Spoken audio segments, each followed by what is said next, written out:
The USA men's junior national team advanced to the top 8 at the FINA Men's Junior World Championships. Highlights on the way on a brand new counterattack.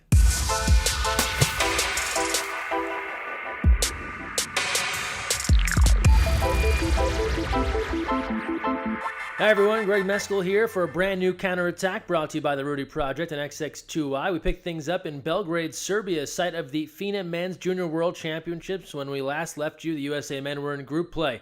They then advanced on to the top 8 where they took on Croatia in a pivotal quarterfinal game after a big win over Canada. Team USA taking on one of the top junior squads in the world, and they played them down to the wire. Early on, Croatia leads this one 3-0, and then Team USA starts the comeback. Tyler Abramson able to hit it here late in the first half to make it 3-2, and then with 4 minutes to play in the third quarter, Hannes Dobe ties this game at 3. Croatia would then go up 5-3. Abramson comes back with a goal with 6:17 left in the match to make it 5-4. Unfortunately, Team USA would get no closer. They fall 5-4. That would drop them into the 5th through 8th place bracket. Now, in that semifinal, Team USA would meet Montenegro. No highlights available. They would lose that match 12-10, setting up a 7th place game against Italy on the final day of competition. And after a fantastic run in Serbia, Team USA ran out of gas against Italy. The Italians go ahead 3-1. USA looks to rally, Dobe scoring here to make it 3-2, but then all Italy the rest of the way. They go ahead 6-3 at halftime and then explode for 6 goals in the third quarter to take a 12-4 lead.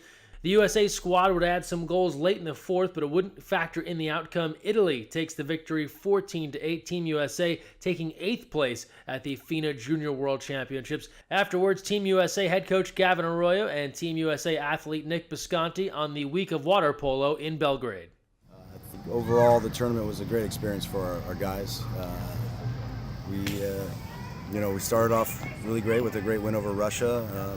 Played some really tough teams, which is normal and expected, I guess.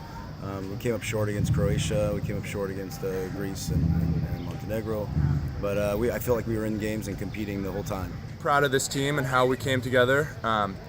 And we were able to establish ourselves in the United States as a country on the world level and really gain a lot of respect from other countries, other referees, pretty much everyone who watched us play, as well as from ourselves. We really came together as a team, and I'm really proud of this team.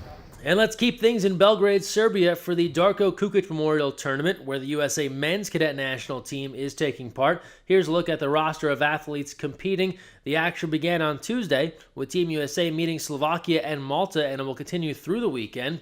Here's a look at the rest of the schedule.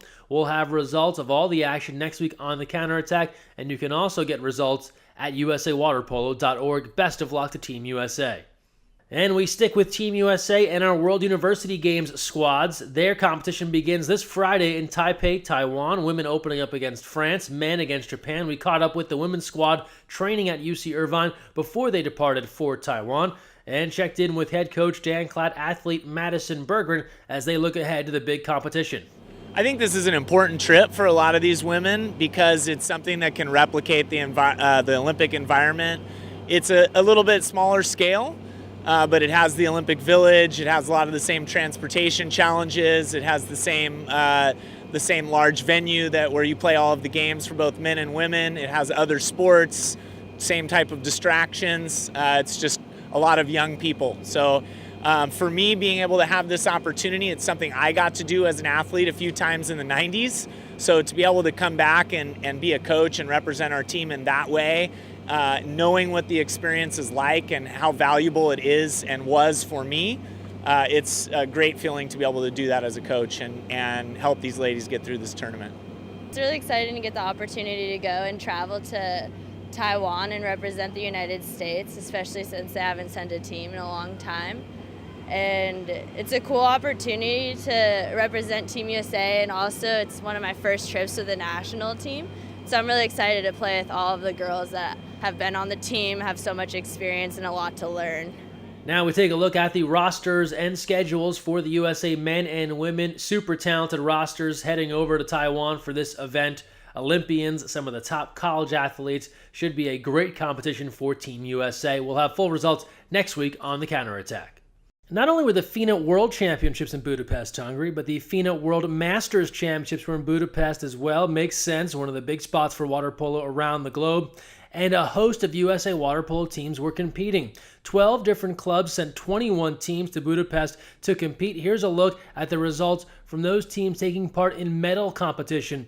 First, 70-plus men's gold medal match. The Perth Cockatoos, one of the better names in the competition, edging the Blue Thunder Masters from the United States 6-5. Blue Thunder takes the silver. 65-plus men bronze medal match. Old Mission Bay doubles up Poseidon Hamburg 8-4, claiming the bronze. 60-plus men Dusseldorf for 1 goal better than Santa Barbara in the gold medal match. Silver for Santa Barbara. 55-plus men Santa Barbara Redemption getting that gold medal, defeating SV Cannstatt 8-6. 50-plus women's division, a battle of USA clubs. Menlo Park defeating Peninsula 16-2. Menlo Park officially the 55-plus women's gold medal winner. 50-plus men Olympic Club over the Sunday Boys 10-4 in the bronze medal game. 35-plus men, another bronze for the Olympic Club, winning this one 7-5. And then 30-plus men, last but not least, another gold for Olympic Club. They defeat Neptune VSC 10-9, and those are your medalists. Congrats to all of our FINA World Masters competitors. And now we turn to some college news. 2004 Olympian Brett Ormsby is heading north. The longtime San Diego area high school and club coach, also a national team coach, is heading north to join the staff of Stanford men's water polo. That announced via GoStanford.com. And that leads us into the men's college water polo season coming up in a couple of weeks, and television action on the Pac-12 network. Full slate announced. Here's a look at the games that'll be covered. It starts September 6th. When UC Davis, coming off a nice season, will pay a visit to the defending NCAA champs, the Cal Bears, and it takes you all the way through the MPSF Championship third and first place games on November 19th, all available on the Pac-12 network. And last but not least, an ODP skills clinic for boys and girls aged 13 and under coming to Southern California on Saturday, September 2nd.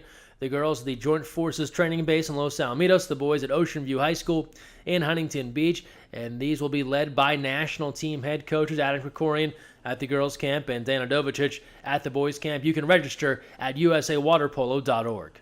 And now we close things out as we do every week with our social media send-off, the best of what we have found water polo-wise on the internet. Get involved, use the hashtag counterattack. We begin at the USA Water Polo ODP Futures Camp going on in Colorado Springs, Colorado this week. Good stuff there from the USAWP ODP Twitter account.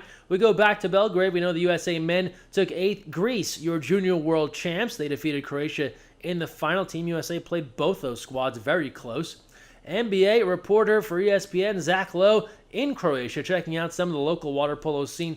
That looks like a great place to play some water polo. The University of Hawaii football, they're getting ready for their season opener, getting ready to kick things off. But first, a water workout, and look closely. I think you can find a water polo ball in there. This via the Hawaii football Twitter account. We go back to Belgrade and this Instagram shot from Water Polo Total, Ash Moulton showing him how it's done on the outside try. Also in Belgrade, Serbia, we mentioned that the cadet national team is taking part this week in tournament play. They were in the stands to cheer on their junior squad friends in Serbia. Great to see the Team USA support. Brian Alexander and Frank Reynolds enjoying Masters gold in Budapest, Hungary. Congrats to those two, part of the Olympic Club. And last but not least, Flop Friday action, thanks to Clovis North High School for this submission.